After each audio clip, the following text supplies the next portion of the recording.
Everyone thinks grief shouts. That it throws plates, sobs uncontrollably, collapses onto the floor in a mess of snot and apologies. But sometimes grief is quiet. It slips into the corners of the house and turns up the silence. Makes the ticking clock sound like thunder. Makes a coffee mug feel like a monument. Gerald died halfway through telling a joke. He was sitting at the kitchen table, teasing me about the powdered creamer I'd accidentally bought again. "If I drop dead from this nonsense," he chuckled, tapping his spoon against his mug, "you'll finally know what guilt feels like." That was his last sentence. His hand twitched. The spoon slipped. And the laughter never came. I remember the sound my butter knife made hitting the floor as I ran to him, calling his name like it could stop time, reverse it, bring him back from wherever he was suddenly going. But he was already gone. By the time my knees hit the tile, he was a body and not a man. I was a widow and not a wife. The operator on the phone was calm. Asked me if he was breathing. Told me how to do chest compressions. But all I could hear was the thud of my palms against his chest and the unbearable silence in between. When the paramedics arrived, they said words I couldn't hear. Massive. Unrecoverable. Nothing more we can do. And I just nodded like that made any sense. The house felt too loud. Too empty. Like it was holding its breath. After they left, I called Nathan. It took 5 rings before he picked up. "Hey, Mom," he said, distracted. "Everything okay?" I told him. Told him his father had died right there in the kitchen. There was a pause, then a sentence I'll never forget. "Today's Megan's birthday. Can we talk tomorrow?" I didn't scream. Didn't sob. I just hung up. On my own son. The worst part? It didn't even feel wrong. I sat next to Gerald's body in that chair. The one he used every morning, every crossword night, every late-night conversation when we couldn't sleep and the world outside didn't exist. I held his hand, already growing cold. And I whispered things I should have said sooner, words that didn't matter anymore. Not to him. Hours passed. Or maybe just minutes. Time got strange. Eventually, the coroner came. Asked if I wanted a final moment. But I'd already had it, and missed it. I went upstairs to our room. Gerald's phone was still on the nightstand. One missed call. 10:42 p.m. Last night. He'd called Nathan. No voicemail. No return call. He'd tried to reach his son the night before he died. I stared at the screen like it would answer the questions that started unraveling everything. And that was the beginning of the end. Not of Gerald's life, but of everything I thought I knew about our son. The day of the funeral, I stood at the podium, hands gripping the edges like I was holding on to the earth itself. Nathan wasn't there. People noticed. Some whispered. Some avoided asking.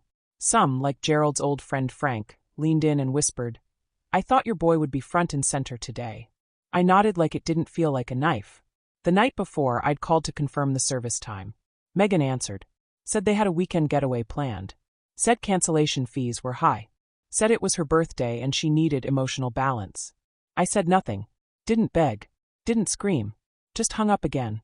What was the point of begging someone to mourn?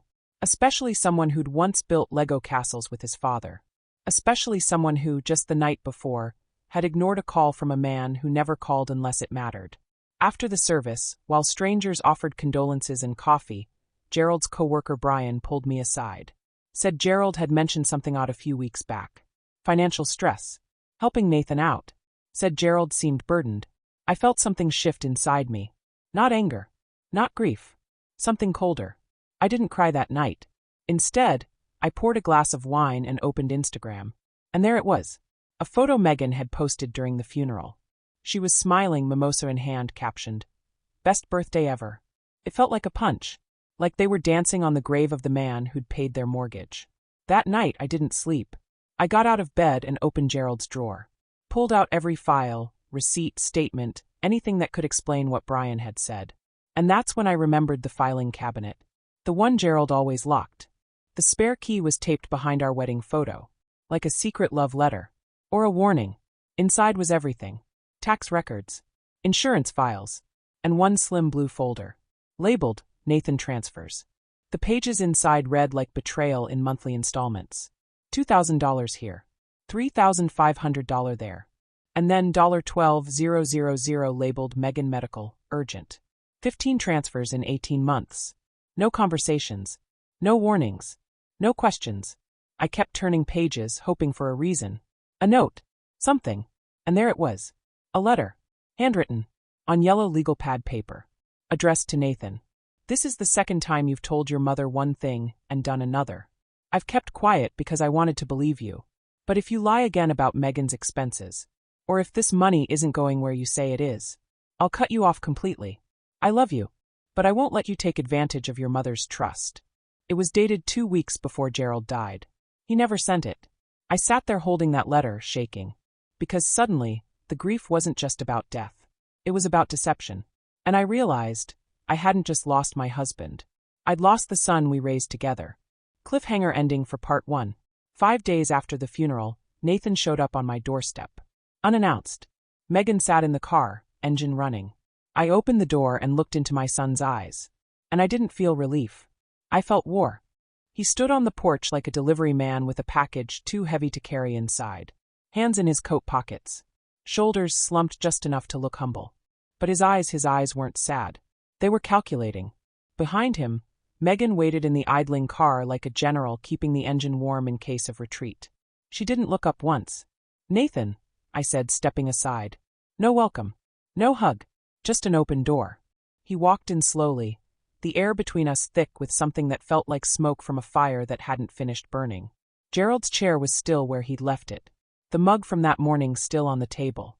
I hadn't touched a thing. "Want coffee?" I asked.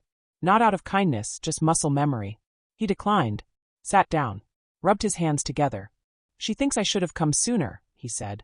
"She's right." He looked down, then up, but not at me, just toward me. "Mom, I didn't know it was that serious." I stayed standing, let the silence hang like a curtain between us. "He wasn't sick," I said. "He told a joke, took a sip, and then he died." Nathan winced, or flinched, or something close to regret. "I had my phone on silent," he said. "We were at dinner. Megan planned this whole." "I know. It was her birthday." His mouth closed. I watched the muscles in his jaw twitch. He looked older now. Not wiser. Just heavier. And I didn't want an apology. I wanted the truth. So I reached into my cardigan and pressed the record button on my phone. Quiet. Just in case. Because I didn't trust my memory anymore. And I sure as hell didn't trust his. "I found the transfers," I said finally. He froze. "What transfers?" I tilted my head. "Don't insult me, Nathan." He blinked. "Those were loans. We were going through a rough time." Dad understood. And then I slid the letter across the table. The one Gerald wrote. The one he never sent. Nathan read it, folded it back up, and said, "He didn't mean that." That's when I knew. This wasn't my son anymore. This was a man who'd practiced his lines, who'd rehearsed his excuses in the rearview mirror, who had learned that sincerity was a performance, not a principle. I stood up, walked to the front door. "I'll let you know if I need anything from you." He opened his mouth, closed it. Megan honked from the driveway. He left without a word, without asking how I was, without even glancing at Gerald's chair. And as the car pulled away, I watched her face in the passenger mirror. She smirked, like she'd won. But oh, she didn't know what was coming. The next morning, I woke before sunrise. Didn't make coffee. Didn't touch Gerald's mug. Just picked up the phone and called our lawyer, Alan Clean. He'd been with us for years. Knew our birthdays. Sent Christmas cards. When I told him I needed to rewrite my will, he didn't ask why. He just gave me a time and a quiet. "Come early. Bring everything." I did. Every document. Every bank transfer. Gerald's letter. My recording. And something new, a letter for Ava, our granddaughter, to be opened on her 18th birthday. Because whatever happened to this family, I needed one person to know the truth. Not the version Megan would tell. Not the silence Nathan would pass off as dignity. But the real story. When I sat down across from Alan, he studied my face for a long moment and said, "So this is more than estate planning." I handed him the folder. "All of it goes to Ava," I said. He nodded, and we built a wall. A trust ironclad. Everything, the house, the accounts, Gerald's investments, his pension. Accessible to Ava only after 25, with early use only for education or housing. If Nathan or Megan contested it, they'd lose access entirely. No visits. No loopholes. It wasn't revenge. It was protection. The legacy of a man who'd loved quietly and been betrayed loudly. When the final draft was notarized and sealed, I walked out feeling something I hadn't in weeks. Not relief. Not justice. But power. The quiet kind. The kind that sits still in the chest like a loaded revolver. 4 days later, the letter landed in Nathan's mailbox. stamped with Allen's law firm seal. Certified delivery. 11:13 a.m. I imagined him flipping through bills and junk mail casual, until his thumb caught on the legal envelope. He didn't call, didn't text. But Megan did. A flurry of messages. Passive-aggressive. Wow. Classy Cora. Then hostile. Do you even care about Ava? I didn't respond, because silence was all they'd ever given me. On the third day, Nathan called from a blocked number. Mom, he said softly. I just got the letter. I said nothing. He asked, is this real? You tell me. There was a pause. Long tight. Then he said, I didn't know Dad felt that way. And I snapped, not loud. Not cruel. Just frozen. You didn't know because you never asked. That's when Megan's voice joined the call. She was always listening. You can't actually disinherit your own son. That's insane. I laughed. A dry, bitter laugh that tasted like old coffee and heartbreak. I didn't disinherit him. I protected Ava. From us? Yes. From this. This conversation. This entitlement. And then I hung up. Because that was the line. You don't skip a funeral and then expect a fortune. You don't ignore a man's last phone call and then ask for his house. Cliffhanger ending for part 2. 3 days later, they showed up. Sunday afternoon. No warning. Megan in heels too tall for a driveway confrontation. Nathan behind her, looking like a man who wasn't sure whether he was escorting his wife or walking into his own sentencing. And the second I opened the door, she said, You're manipulating this family through legal threats. I didn't flinch, because I already had the only thing that mattered. The truth. And someone upstairs was listening. Someone small. Someone brave. Someone named Ava. She didn't wait to be invited in. Megan brushed past me like the air didn't belong to me anymore, like the living room still held her name. Nathan followed, slower, quieter. His eyes flicked toward the staircase, avoiding mine. But I noticed the way he paused, like he knew someone else might be listening. And he was right. Ava was upstairs. I hadn't told her to stay in her room. She'd already learned more from the silence in this house than she ever did from bedtime stories. You're punishing us, Megan said, crossing her arms. Because you're lonely. That's when I saw it again, that tilt of the chin, the practiced concern, the way her tone was just the right amount of tremble to be useful later. I said nothing, because I didn't need to. The weight of the unsaid was doing the work for me. We talked to a lawyer, she continued. If the will isn't changed, we may have grounds to question your capacity. I looked her dead in the eye. Are you threatening to declare me mentally unfit? She shrugged. I'm saying grief makes people irrational. Nathan flinched. Not a big movement. But enough. Because in that moment I didn't see my son. I saw a boy on a leash, holding the collar while pretending he wasn't wearing it. I heard the creak of the upstairs hallway. A foot shifting. Wood settling. Ava was listening. So I asked him, Do you agree with her? And he didn't answer. That silence? That was everything. It was cowardice in a language only a parent understands. Megan took that as momentum and stepped forward. You're tearing this family apart over money. And I let out a laugh. Not loud. Just sharp. Like a plate cracking, not shattered. Not yet. I'm tearing it apart. Gerald died alone. His son didn't even show up. That's when Ava appeared halfway down the stairs. Barefoot. Silent. But watching. And Megan, caught off guard, turned to her. Sweetheart. She understands more than you think, I said, cutting her off. I opened the front door. Held it. And said, We're done here. Nathan walked out first. No goodbye. Megan lingered, like she still had one more line to deliver. One last insult to slip between the pages. But I didn't give her the chance. The door shut on her final syllable. 3 weeks passed. Quiet weeks. Weeks filled with a silence that no longer felt hollow. Just clean. Until one morning, I opened the mailbox and found an envelope. No return address. Just my name. Written in neat, careful, unmistakably young handwriting. Ava's. Inside was a black flash drive. No note. No explanation. Just truth. I plugged it into my laptop with hands that trembled, knowing this wasn't going to be easy. Folder after folder. Each one labeled by date. Each one filled with files that made my stomach twist. Recordings. Screenshots. Whispers turned into proof. In one clip, Megan's voice, sharp and venom-laced. If Ava sides with her, I swear to God, we'll pull her out of school and homeschool her until she cracks. Another clip. Nathan's voice. Just let Mom run her game. If Ava plays nice, she can still help us later.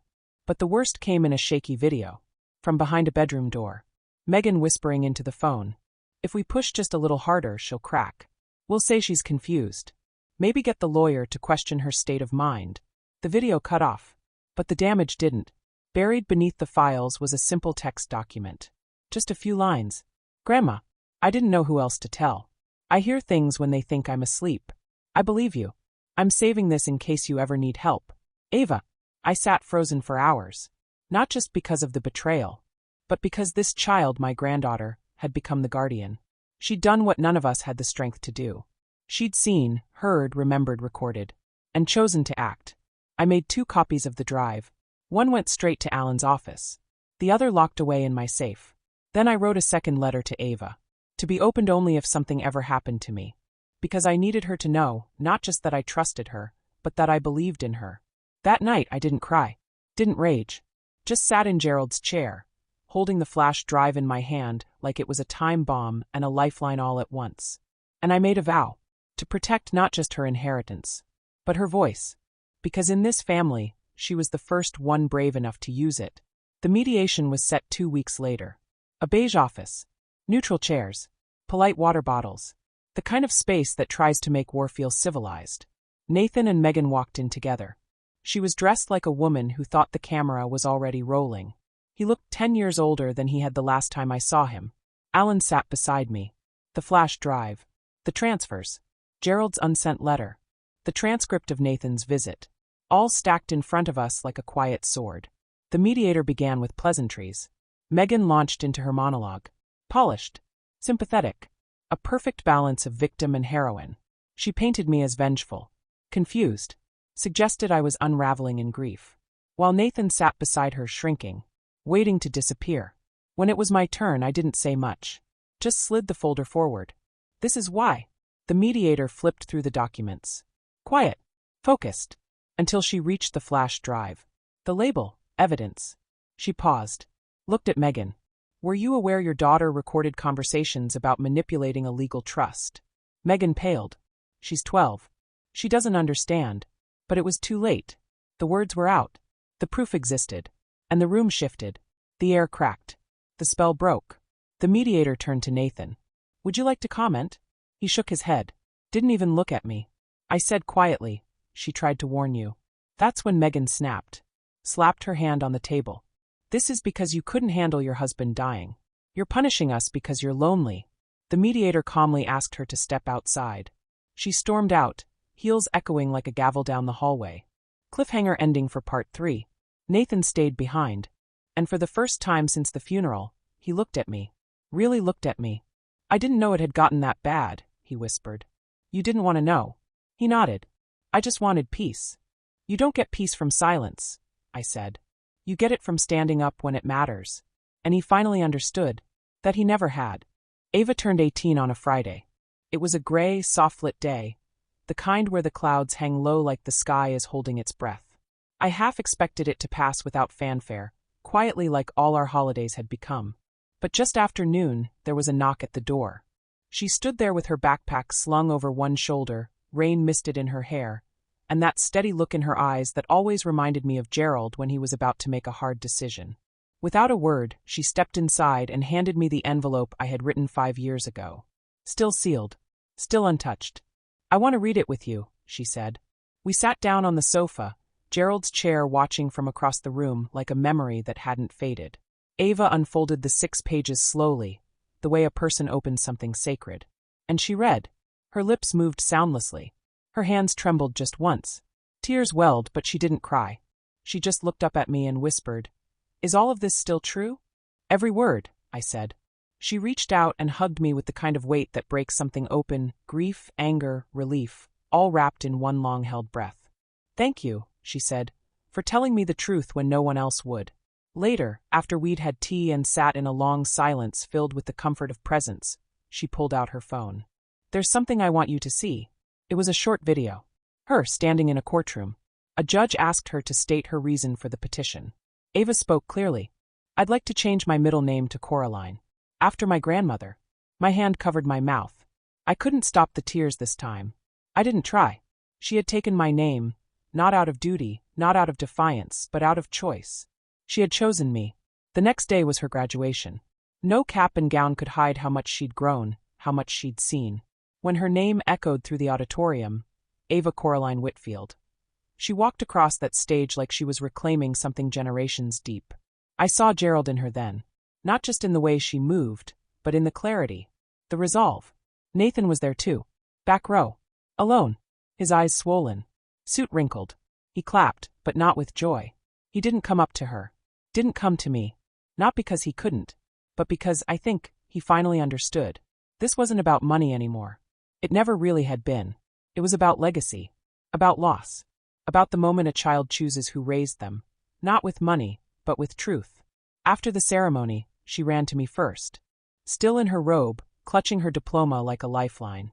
She hugged me and said, "I chose to live with you next semester." My roommate backed out. I laughed through the tears. A full aching laugh. That night we unpacked her things into the guest room. Her old childhood room, now remade into something softer, safer. We never mentioned Megan. Not once. Not because we were pretending she didn't exist, but because some stories don't deserve a retelling. Some silences are earned. When I tucked her in, she looked around the room and said, "You gave me a life I didn't even know I needed." I kissed her forehead and whispered, "You chose it, sweetheart. I just cleared the path." As I walked back down the hallway, I passed Gerald's photo on the wall. Framed. Still slightly crooked from the last time he dusted it. I touched the edge of the frame gently. "You were right," I said aloud. "She's going to be okay." And for the first time since the day you died, I believed it. Nathan never challenged the trust. He didn't have the strength. Or the leverage. A few months later, Megan moved out. Quietly. No fight. No lawyers. Just absence. I only know this because Ava told me one night over dinner. Her father had taken to long walks alone. He'd started seeing a counselor. I said nothing. Because change, if it happens, should never be celebrated too early. But Ava's eyes held something new when she spoke of him.